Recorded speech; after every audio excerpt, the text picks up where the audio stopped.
बिस्मिल्लाहिर्रहमानिर्रहीम। अच्छा जी, lecture number 44 हम लोगों ने कल लास्ट लेक्चर के अंदर सिविल और क्रिमिनल केसेस के डिफरेंसेस पढ़े थे, राइट? ये एक लास्ट छोटा सा एरिया रहता है जो उसी में रह गया था। देखो बेटा, एक ऑफेंस जब आता है, ये बात मैंने पहले वैसे फ्रॉड पढ़ाते हुए की हुई है कि जब एक ऑफेंस कमिट होता है तो ऑफेंस ऐसा नहीं है कि सिविल होगा तो सिर्फ सिविल होगा, क्रिमिनल होगा तो क्रिमिनल होगा। एक एस्पेक्ट में, एक एलिमेंट में या एक किस्म के, मैं यूं कहूं, इशू में दो तरह के भी ऑफेंस हो सकते हैं। जैसा याद होगा आपको, तो मैंने कहा था फ्रॉड। फ्रॉड क्या है? क्रिमिनल ऑफेंस है, आपने धोखा दिया, इंटेंशन टू डिसीव। लेकिन साथ साथ आपको सिविल ऑफेंस भी कर रहे हो, क्या कि पार्टी की, अग्रीव पार्टी के ऑप्शन पे कॉन्ट्रैक्ट क्या हो जाता है? Voidable at the option of aggrieved party. ऐसा होता है कि नहीं होता? इसका मतलब है जब फ्रॉड कमिट होता है,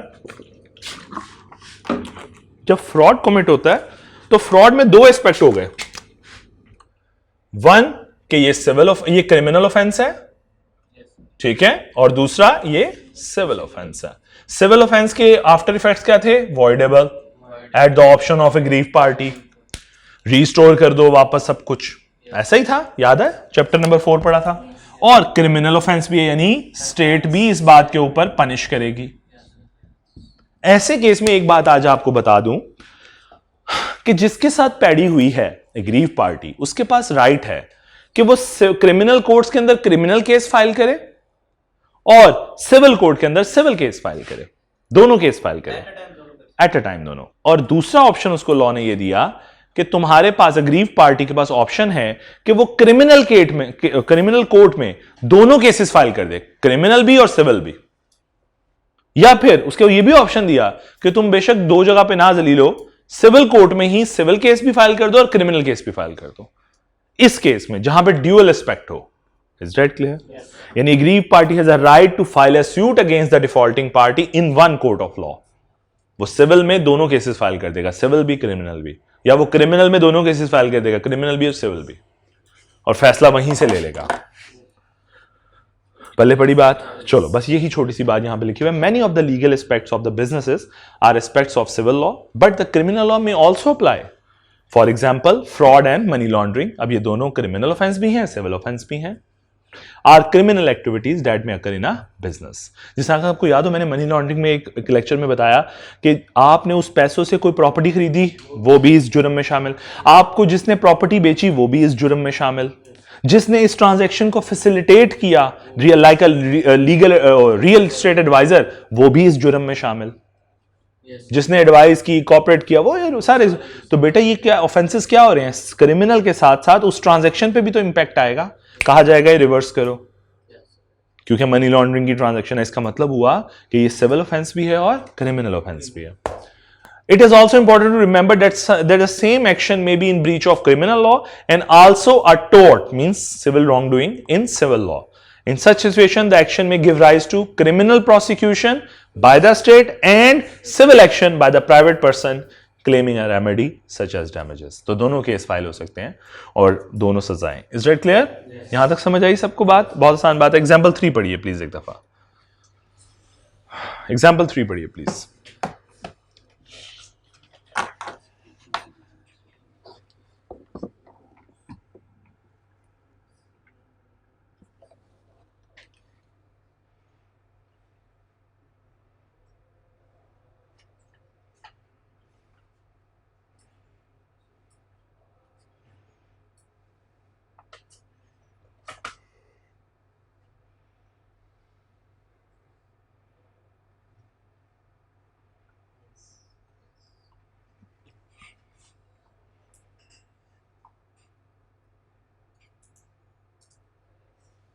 जी डन। अच्छा जरा देखिए, आर यू श्योर? किसी को प्रॉब्लम नहीं? प्रैक्टिस क्वेश्चन 1 स्प्रिंग 2012 में आया था। Question number 2, distinguish between civil and criminal law with 2 example of each. 4 number का सवाल था। नेक्स्ट चलते हैं। मेरा ख्याल इसको डिस्कस करने की जरूरत नहीं है ना। चलो प्रैक्टिस क्वेश्चन 2 देखिए, ये आपकी मार्च की अटेम्प्ट में आया अभी दोबारा। Explain any 4 difference between civil and criminal. वही टेबल में से 4 डिफरेंस बता दें। Also identify any 2 criminal law which are presently occurred in। वही एग्जाम्पल, 2 एग्जाम्पल्स भी दे दें क्रिमिनल लॉ की। कितने मार्क्स का क्वेश्चन है? 5 मार्क्स का। बात समझ आई है? तो हमने कल इसकी एक ब्रेकअप भी देखा था कि 4 मार्क्स इसके रखे हुए थे और 1 मार्क इसका रखा हुआ था। याद है आपको कल एक एग्जाम सोल्यूशन दिखाया, तो इस तरह एग्जामिनर डिफाइन कर देता है कि इतने हिस्से के कितने नंबर हैं और इससे अगले हिस्से के कितने नंबर हैं। अब अज्यूम करें किसी ने ये एग्जाम्पल नहीं दी तो उसका कितने नंबर कटेंगे, 1, और अगर किसी ने यहां पे गलती की है तो उसके 4। क्लियर? चलो, सो मैंने लिख दिया ऊपर discuss any 4 differences from the above table. ठीक हो गया? चलो आगे चलते हैं। Basic structure of the constitution of Islamic Republic of Pakistan, यानी वही 1973 का आइन, तो वो जरा पढ़ने लगे हैं। अच्छा, आइन हमारे सिलेबस में किस हद तक है, मैंने उसको बहुत ज्यादा ईज कर दिया, जो आईकैप की अपनी बुक थी, लेकिन क्या कहते हैं वो इसमें से असूलन उससे सवाल नहीं पूछना चाहिए, लेकिन बदतमीज ने एक दफा सवाल, सॉरी अबाउट दैट, बदतमीज ने एक दफा सवाल पूछ ही लिया था, जो कि मुझे लगता है बेहुरमती है एक स्टूडेंट की, सीए की स्टूडेंट की, कि आप उससे ऐसी बातें पूछो कि बताओ फलां आर्टिकल में या पार्ट में क्या लिखा हुआ है। बड़ी बेहुरमती सी है, लेकिन मैंने उसको ईज कर दिया, कोशिश की है ताकि आप लोगों को याद करने में मुश्किल ना हो। पहले बड़ा अजीब सा पैराग्राफ फॉर्म में लिखा हुआ था और बड़ा डिफिकल्ट से, तो मैंने वर्ड को आसान करने की कोशिश की है कि एटलीस्ट इतना तो जरूर स्टूडेंट लिख पाए कि जिससे नंबर मिल जाए। ठीक है? So constitution of Islamic Republic of Pakistan was approve by the parliament, parliament ने अप्रूव किया 1973 में, एंड रेटिफाइड ऑन अगस्त 14 1973 में रेटिफाई हो गया। The constitution is the supreme law, ठीक है जी, and sets the governing principle of the country. Governing principles हैं जी 1973 का, मुल्क उसके मुताबिक ही चल रहा है जी। ठीक है? The parliament cannot make any laws which is against the constitution. हाँ, एक बात और, कॉन्स्टिट्यूशन बन चुका है, आइन बन चुका है, आइंदा से जितने कानून बने वो उस आइन की खिलाफ वर्जी नहीं करेंगे, उसके कॉन्ट्राडिक्शन नहीं करेंगे। ऐसा नहीं है कि कॉन्स्टिट्यूशन 1973 में कोई बात लिखी हुई है और आप उसके बरक्स चले जाएं। जिस तरह फॉर एग्जांपल आइन 1973 के आइन में यह बात लिखी हुई है कि पार्लियामेंट की पावर क्या होगी, वो जो हॉल है पार्लियामेंट हॉल, उसकी पावर्स क्या होंगी, नेशनल असेंबली की पावर क्या होगी, प्रेसिडेंट की पावर क्या होगी, प्रेसिडेंट की ड्यूटीज क्या हैं। अगर कोई प्रेसिडेंट या पार्लियामेंट या नेशनल असेंबली अपनी पावर से ज्यादा एक्सीड करती है, वैसे पार्लियामेंट में ही नेशनल असेंबली और सेनेट आता है, लेकिन चलो पार्लियामेंट अपनी पावर से ज्यादा एक्सीड करती है, तो वो किसके अगेंस्ट चली जाएगी, कॉन्स्टिट्यूशन के अगेंस्ट। बात समझ आ रही है? तो कोई ऐसा लॉ नहीं बनेगा जो कॉन्स्टिट्यूशन के अगेंस्ट चला जाए, वो ड्यूटीज के हवाले से हो, वो रिस्पॉन्सिबिलिटीज के हवाले से हो, वो प्रेसिडेंट के हवाले से हो, वो प्राइम मिनिस्टर के हवाले से हो, फेडरल के हवाले से हो, वो प्रोविंशियल के हवाले से हो, वो उन आपस में उनके ऑडिटेड अकाउंट्स के हवाले से, कुछ भी किसी में कोई चेंज नहीं होगा, या अगर होगा तो वो इसकी कंट्राडिक्शन में नहीं होगा। आइन को चेंज किया जा सकता है, कॉन्स्टिट्यूशन चेंज करना चाहोगे तो कर सकते हो, लेकिन उसके लिए कॉन्स्टिट्यूशन चेंज करना पड़ेगा ना, कानून, हाँ, सिरे से तरामीम करनी पड़ेंगी। ठीक है? वो अमेंडमेंट के लिए जाना पड़ेगा, वो कर सकते हैं, वो कर सकते हैं, बिल्कुल बिल्कुल, वो प्रोसेस समझेंगे भी कि कैसे होगा, पार्लियामेंट कैसे इस पावर को एक्सरसाइज करेगी, वो पढ़ेंगे इंशाल्लाह। हाँ, लेकिन आप कोई एक ऐसा छोटा बाय लॉ बनाए या कानून बनाए जो कि कॉन्स्टिट्यूशन के अगेंस्ट खड़ा हो, नहीं, ऐसा नहीं होगा। फिर तो ये होगा आपके ही बनाए हुए 2 कानूनों में, 2 लॉज में क्या होगा, कॉन्फ्लिक्ट, तो फिर बंदे कंफ्यूज होंगे कौन सा फॉलो करें। ठीक है? चलो, सो अब जरा मैं थोड़ा समझाता हूं इस कॉन्स्टिट्यूशन के, हमने करना क्या है, थोड़ा सा बस क्वेश्चन की हद तक हमने समझना है इसको। कॉन्स्टिट्यूशन के कंटेन्स अ प्रीएम्बल का मतलब होता है इंट्रोडक्शन। ठीक है? इसमें इंट्रोडक्शन मौजूद है कॉन्स्टिट्यूशन में, आइन में। प्रीएम्बल मींस इंट्रोडक्शन, 12 पार्ट्स, 12 हिस्से हैं, एंड 280 आर्टिकल्स और 280 आर्टिकल्स हैं, एंड 5 स्केड्यूल और 5 स्केड्यूल्स हैं। ये बात समझ आई? अच्छा, स्केड्यूल्स क्यों डाले जाते हैं लॉ में, ये बात मैंने पहले भी एक दफा बताई हुई है, कुछ याद है? मैंने कहा था कंपनीज एक्ट के भी स्केड्यूल्स हैं। अच्छा, भूल गए? सपोर्टिंग इंफॉर्मेशंस देने के लिए स्केड्यूल्स का इस्तेमाल किया जाता है। क्या करने के लिए? सपोर्टिंग। आप सेल्स टैक्स वगैरह में भी देखते होगे first schedule, second schedule, third schedule. Income tax में भी अक्सर वर्ड सुनते होगे स्केड्यूल्स। इवन के आपके जो टेबल्स हैं, टैक्स टेबल्स, वो कहां होते हैं? Third schedule. वो क्यों शेड्यूल कहते हो? चलो जी शेड्यूल, मैं भी शेड्यूल कह लेता हूं। थर्ड शेड्यूल, वो शेड्यूल क्या है? आपकी जितनी सपोर्टिंग इंफॉर्मेशन होती है, जितने टेबल्स होते हैं, जितने फॉर्म्स होते हैं, जितना एक्सप्लेनेटरी मटेरियल होता है, वो हमेशा एक्ट के बीच में नहीं लिखा जाता, वो कानून से हमेशा सपोर्टिंग मटेरियल के तौर पे लिखा जाता है, यानी स्केड्यूल्स के अंदर। यही वजह है आप इनकम टैक्स जब पढ़ रहे होते हो तो उसके स्केड्यूल्स में आपको टेबल मिलते हैं, फर्स्ट स्केड्यूल में। ठीक है? और इसी तरह आप जब इनकम सेल्स टैक्स पढ़ोगे उसमें भी आपको स्केड्यूल्स में रेट सारे स्केड्यूल्स में मिलेंगे। रीजन? क्योंकि सपोर्टिंग इंफॉर्मेशन है, सपोर्टिंग मटेरियल है। मेन एक्ट को गंदा नहीं किया जाता, बल्कि नहीं किया जाता, मैसी नहीं बनाया जाता, अलाइन रखा जाता है, एक सिस्टमैटिक ऑर्डर रखा जाता है। मेरी बात समझ आई है? सो 5 स्केड्यूल इसके भी मौजूद हैं जिसमें हम सपोर्टिंग इंफॉर्मेशन प्रोवाइड करेंगे। 12 पार्ट्स हैं। अब अगर आप गौर करो तो पहली हेडिंग है प्रीएम्बल और उसके बाद देखो पार्ट 1, और लेकिन पार्ट 1 में कितने आर्टिकल्स हैं? 1 to 6। ये बिल्कुल उसी तरह है जैसे मैं कहूं कंपनीज एक्ट के कितने सेक्शन हैं पार्ट 1 में, सेक्शन 1 2 3 4 5 6, ये बिल्कुल ऐसे है। बात समझ आई? आपने अक्सर इनकम टैक्स के अंदर अगर आप लोग पढ़ रहे हो तो आपने ये भी पढ़ा होगा फर्स्ट स्केड्यूल पार्ट 1, किसी ने पढ़ा है ऐसे? वैसे फर्स्ट स्केड्यूल पार्ट 2, तो ये जो आपके टेबल्स है ना ये इसमें नहीं गिवन है। मतलब स्केड्यूल क्या हो गया? फॉर एग्जांपल फर्स्ट स्केड्यूल नीचे लिखा हुआ पार्ट 1, पार्ट 1 में क्या होगा जी? सैलरी से रेलेवेंट चीजें, अज्यूम कर रहा हूं। पार्ट 2 में क्या होगा जी? बिजनेस इनकम से रेलेवेंट चीजें। पार्ट 3 में क्या होगा जी? वो कैपिटल गेन से रेलेवेंट चीजें। समझाना ही चाह रहा हूं, खुद डिवीजन की हुई है ताकि जरा क्लैरिटी रहे क्या पार्ट 1 किससे डील करता है, पार्ट 2 किससे डील करता है, पार्ट 3 किससे डील करता है। और पार्ट 1 में जब मैं मजीद जंप इन करूंगा तो मुझे पता लगेगा अच्छा पार्ट 1 के अंदर मजीद कुछ एरियाज हैं, ड्रिल डाउन करके। बिल्कुल इसी तरह एक पार्ट 1 में क्या मौजूद है? इंट्रोडक्टरी, लेकिन उसके अंदर डिफरेंट आर्टिकल्स हैं। हर आर्टिकल एक डिफरेंट बात को डिस्कस करता है। मेरी बात समझ आई? जिस तरह यहां पे आर्टिकल ये देखो किस किस से डिस्कस करें, आसान आसान जरा देख लेता हूं। रिलीजन ऑफ द स्टेट, यानी एक आर्टिकल में ये भी डिफाइन होगा, आर्टिकल से 1 में डिफाइन है कि इस स्टेट का रिलीजन क्या होगा, यानी इस्लाम। वो हमने पढ़ा है ना, आइन के मुताबिक पाकिस्तान का जो मजहब है वो क्या होगा जी? इस्लाम। तो इनफैक्ट रिलीजन ये भी एक आर्टिकल है, article 1 2 3 4 5 like that. So article मजीद बुलेट्स हैं, यूं समझ लो, सब बुलेट्स। एक पार्ट किससे डील कर रहा है? इंट्रोडक्शन से, लेकिन उसके आगे सब बुलेट्स हैं। Is that clear?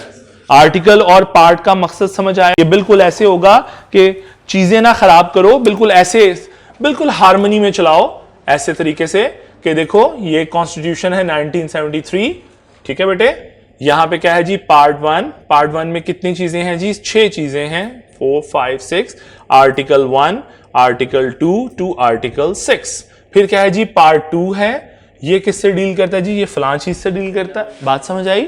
आपने सिस्टमैटिक ऑर्डर बना लिया है। ये बिल्कुल ऐसे ही मैं कहूं पार्ट 1 सैलरी से डील करता है, सैलरी के टैक्स से, तो पार्ट 1 के आर्टिकल 1 में टेबल का गिवन है सैलरी का, जो कि सैलरीड पर्सन के लिए है, फिर उनके लिए है जो सैलरी भी कमा रहे हैं, बिजनेस भी कर रहे हैं। तो लाइक दैट, समझ आई बात की? तो ये डिविजन की गई है इस तरीके से। सोलो जी, हम चलते हैं फिर ऊपर से प्रीएम्बल पढ़ें। तो ये एमसीक्यूज में पूछ सकता है आपसे, कितने आर्टिकल्स हैं, कितने आदमी थे, ब्ला ब्ला ब्ला लाइक दैट। चलो जी, प्रीएम्बल। प्रीएम्बल में क्या गिवन होगा जी? इंट्रोडक्शन में क्या गिवन है इस आइन में? It defines the objective of the provisions of the constitution. मकसद क्या था इस आइन बनाने का?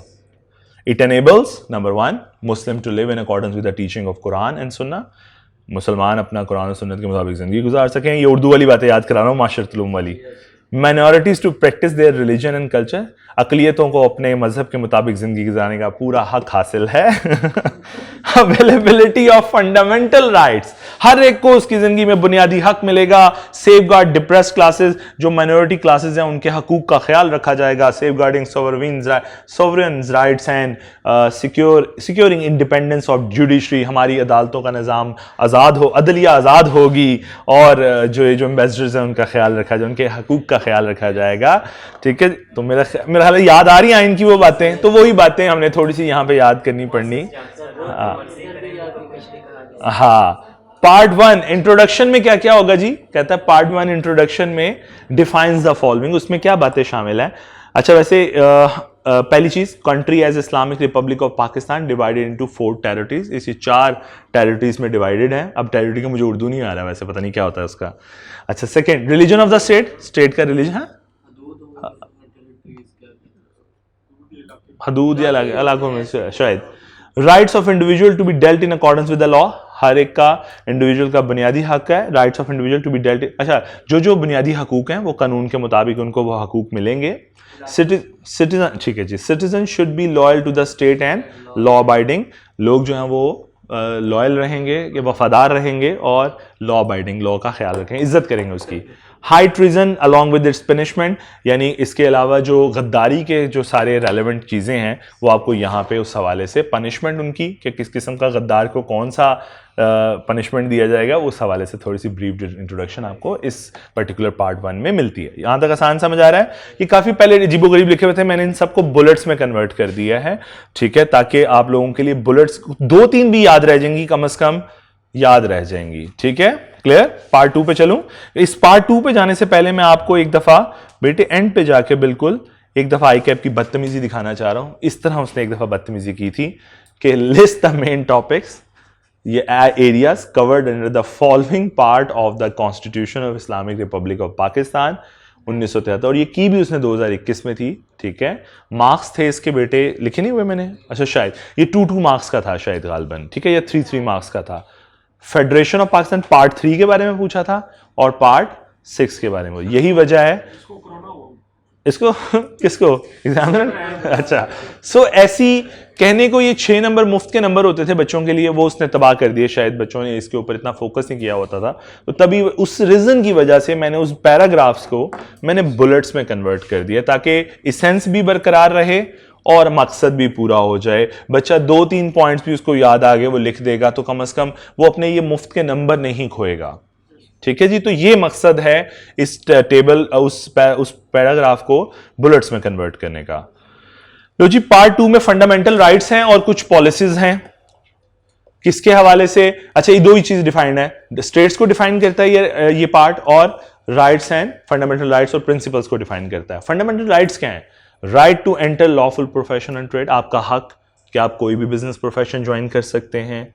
राइट टू एजुकेशन, तालीम आपका बुनियादी हक है, हर बच्चे को ये हासिल होना चाहिए। Safe guard against the arrest and detention, आपको बगैर किसी रीजन की वजह से अरेस्ट या डिटेन नहीं किया जाएगा, हिरासत में नहीं लिया जाएगा, इसलिए आपके पास रीजनेबल एक वारंट होना चाहिए आपको अंदर करने से पहले। सेफ गार्ड अगेंस्ट डिस्क्रिमिनेशन, किसी किस्म के आपको किसी किस्म का तासुब का सामना नहीं, नस्ली तासुब का सामना नहीं करना पड़ेगा, ठीक है। ये बातें समझ आ रही है ना? मेरा ख्याल है इससे ज्यादा इसको एक्सप्लेनेशन की जरूरत नहीं है, मेरा ख्याल है।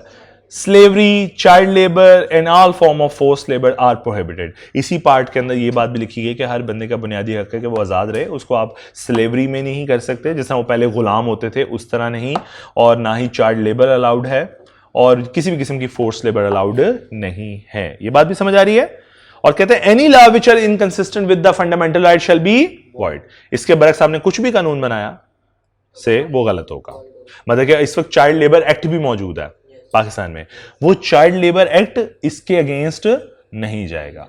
यही मैं समझा रहा था ना कि आप कोई और लॉ नहीं बनाएंगे जो इस कॉन्स्टिट्यूशन के अगेंस्ट हो। तो चाइल्ड लेबर में अगर इजाजत दे देते कि जाएं जी बच्चों से भी काम कराएं, वेले बैठे रहते गेम खेलते रहते हैं सपोज, तो ये गलत होगा क्योंकि कॉन्स्टिट्यूशन में इजाजत नहीं है चाइल्ड लेबर की। ये बात समझ आई? चलो आगे। अच्छा, हमने कहा ये पार्ट डिस्कस करता है राइट्स और पॉलिसीज को, तो दूसरा एस्पेक्ट है जी पॉलिसीज। पॉलिसीज में क्या क्या आता है जी?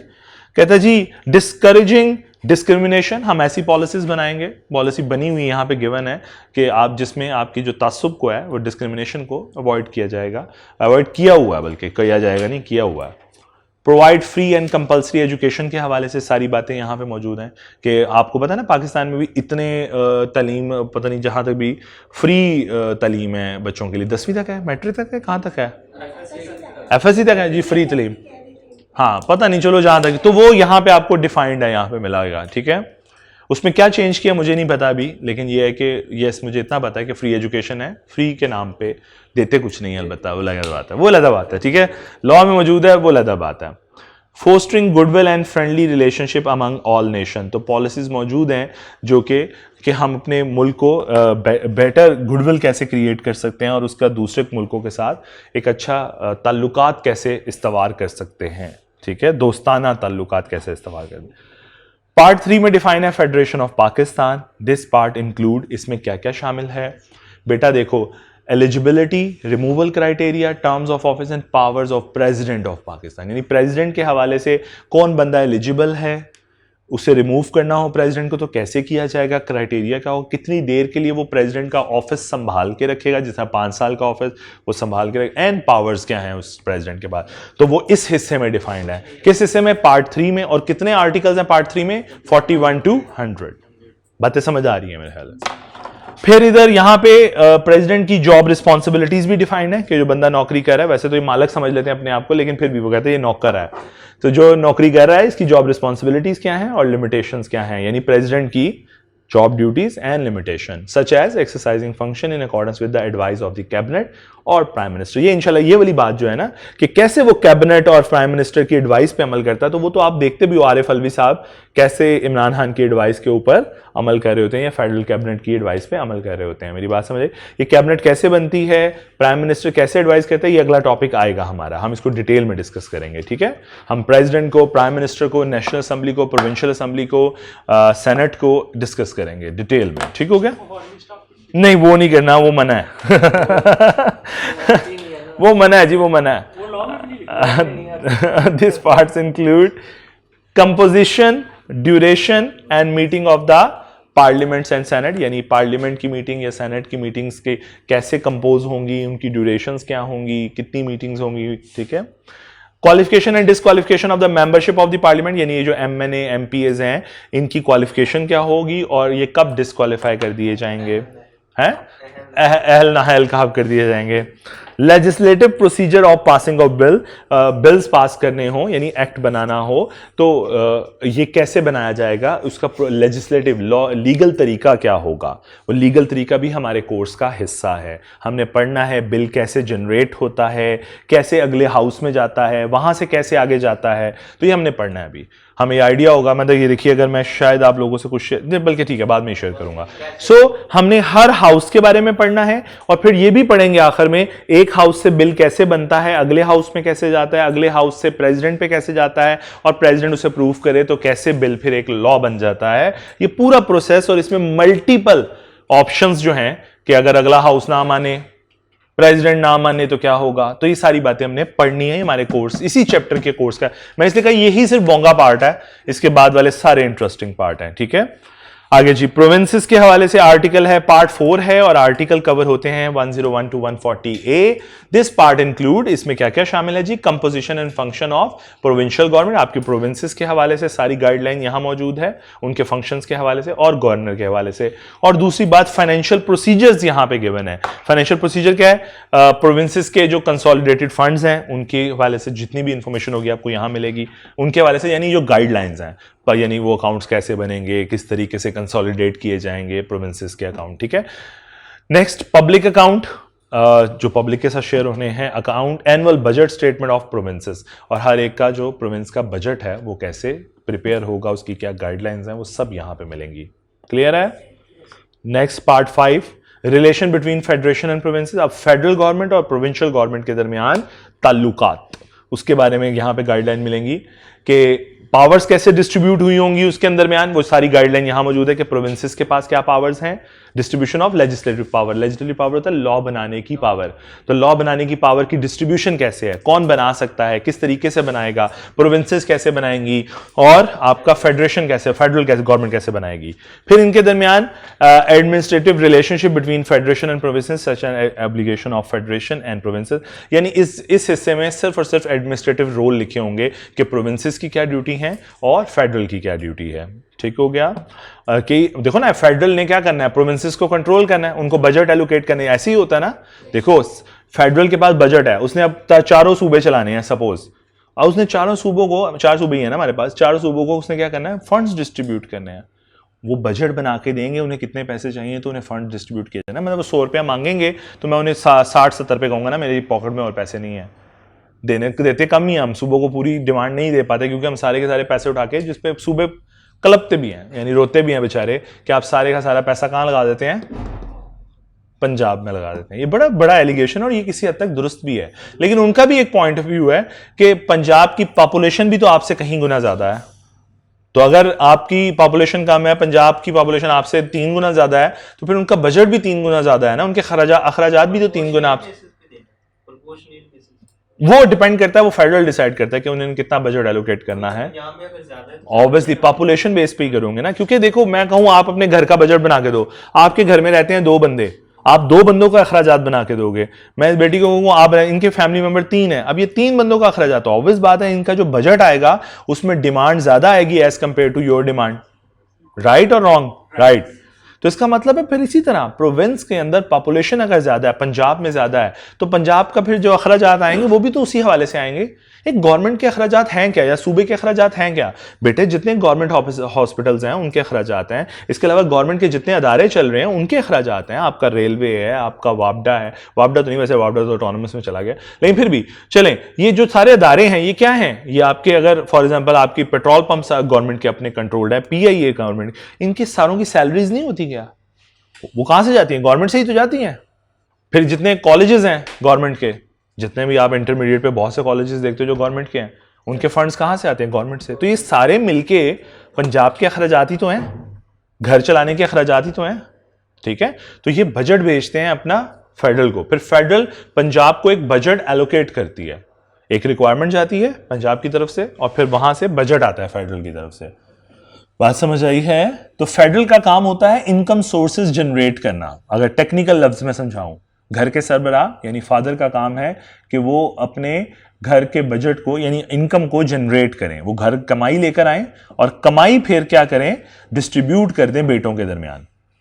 तो बिल्कुल ऐसे ही एक प्राइम मिनिस्टर जो है उसका यही काम है कि वो बजट, वो इनकम जनरेशन सोर्सेज क्रिएट करे कंट्री के, ताकि वो उसके उस पैसों से जब वो पैसे आ जाएं तो नीचे जिन लोगों की रिक्वायरमेंट्स हैं, जिन सूबों की जितनी, उनको पूरा किया जा सके। बात समझ आई है?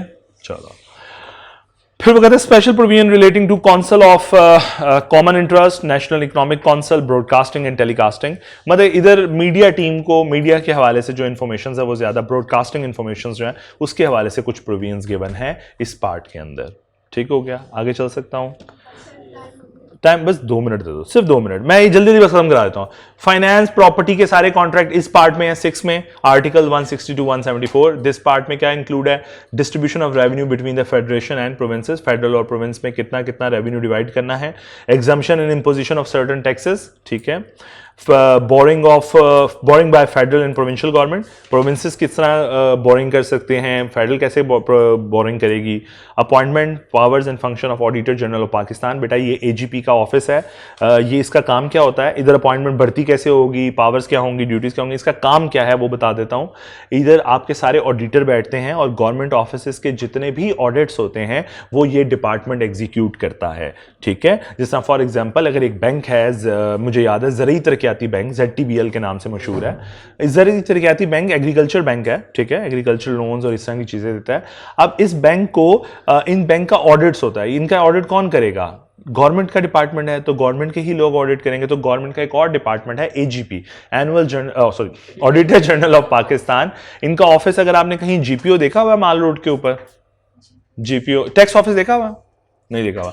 GPO देखे, ये जो जनरल पोस्ट ऑफिस है आपका बहुत बड़ा माल रोड के ऊपर, वो माल रोड के ऊपर मेन पे GPO की बैक साइड के ऊपर AGP का ऑफिस है, ठीक है। यानी माल रोड के अंदर अगर आप GPO से अंदर आ जाते हैं तो वहां पे ऑडिटर जनरल ऑफ पाकिस्तान का ऑफिस है। और इनका काम क्या है? ये अपने घर से चारपाइयां, बिस्तरा, बोरिया लेकर जाते हैं और जिस कंपनी में जाते हैं वहां पे सबसे पहले चारपाइयां डालते हैं, बिस्तरा डालते हैं और 6 महीने के लिए वहीं पे कयाम फरमाते हैं।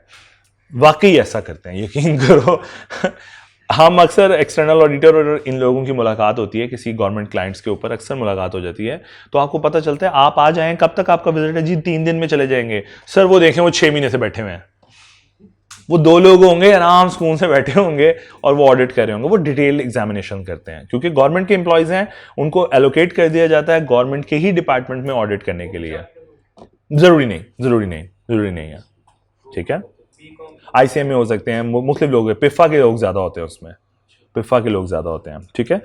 सो अपॉइंटमेंट उनकी, अच्छा AG हमने ये नहीं पढ़े थे, ये तो आगे वाली बात बता दी। AGP के लोगों की अपॉइंटमेंट कैसे होगी, उनकी पावर्स क्या हैं, उनके फंक्शंस क्या हैं।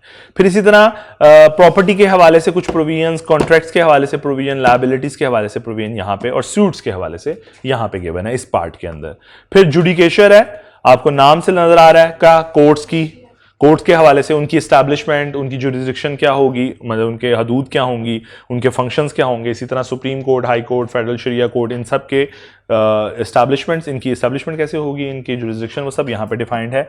इसी तरह सबसे इंपॉर्टेंट बात, इनकी अपॉइंटमेंट्स और इनकी रेम्यूनरेशन यहीं पे डिफाइंड है, ठीक है जी। और कुछ जनरल प्रोविजन तौहीन अदालत की, कॉन्टेम्प्ट ऑफ कोर्ट की यहां पे मौजूद हैं इस पार्ट के अंदर, जो कि आर्टिकल्स हैं 175 टू 212। अब लिख ली बात, इलेक्शन पार्ट 8। चलो बस ये 2 और पार्ट पढ़ लेता हूं, बाकी आप पे छोड़ दूंगा। हाँ ये पढ़ के सारा आना है, मैं इसलिए कह रहा हूं 2 पढ़ लो मेरे से। इलेक्शंस इट इंक्लूड्स इलेक्शन में क्या होगा जी, आपके चीफ इलेक्शन कमीशन कैसे अपॉइंट होंगे, उनकी ड्यूटीज क्या होंगी, इलेक्शन कमीशंस, ठीक है।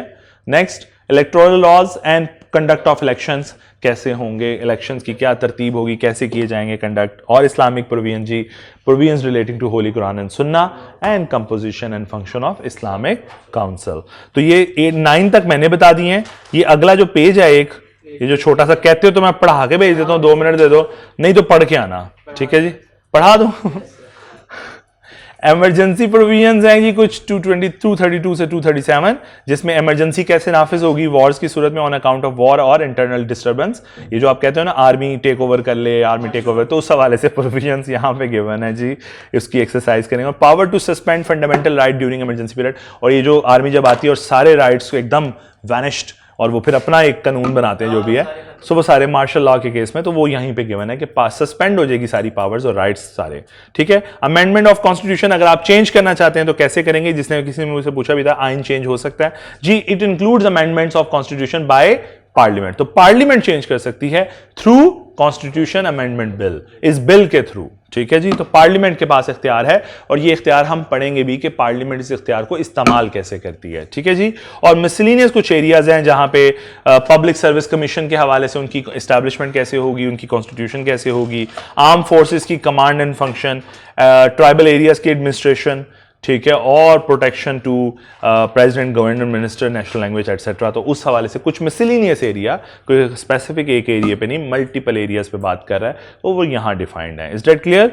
फिर कुछ स्केड्यूल्स हैं जिसके अंदर सपोर्टिंग इंफॉर्मेशन गिवन है। कोई पहले स्केड्यूल में बताया गया है कि कौन कौन से लॉ हैं जो एग्जम्प्टेड हैं, इन आर्टिकल्स उन पे ये अप्लाई, उनका इन आर्टिकल्स का इतलाक उन पे नहीं होता, अप्लाई नहीं होता, नहीं। सेकंड स्केड्यूल में इलेक्शन ऑफ प्रेसिडेंट के इलेक्शन कैसे होंगे उसके हवाले से इंफॉर्मेशन गिवन है। थर्ड स्केड्यूल में वो जो हलफ लेते हैं, वो जो खोल लेते हैं एक फाइल और मैं हलफ लेता हूं, तो वो यहाँ पे गिवन है सारे ओथ ऑफ ऑफिस के। फोर्थ स्केड्यूल में लेजिस्लेटिव लिस्ट है पूरी, और फिफ्थ स्केड्यूल में बेटा सर्विस ऑफ जजेस, उनकी कंडीशन, उनकी टर्म्स और उनकी सैलरियां डिफाइंड हैं। इन्हीं में जो खिचड़ी बनेगी वो आवाम की है। ठीक है, सो बेटे ये था। अच्छा ये याद करना है, यस बेटे मजबूरी है, वो अगर पूछना चाहेगा तो कुछ पूछ, ये भी मैंने बड़ा आसान कर दिया है, अभी मैंने बुलेट्स में कन्वर्ट कर दिया। अगर दिल करे तो एक दफा ICAP की बुक डाउनलोड करके जरा पुराना पैराग्राफ पढ़ के देखिएगा, दिल खुश हो जाएगा आपका। बेटा मजबूरी है, वैसे तो मैं अज्यूम करता हूँ ICAP ऐसी नीच हरकत दोबारा नहीं करेगा, लेकिन अगर कर ली तो उसके लिए फिर एहतियातन हमें थोड़ी सी कुछ एरियाज को देख लेना चाहिए। अल्लाह ताला आप सबको आसानी फरमाए। नहीं कोई मसला।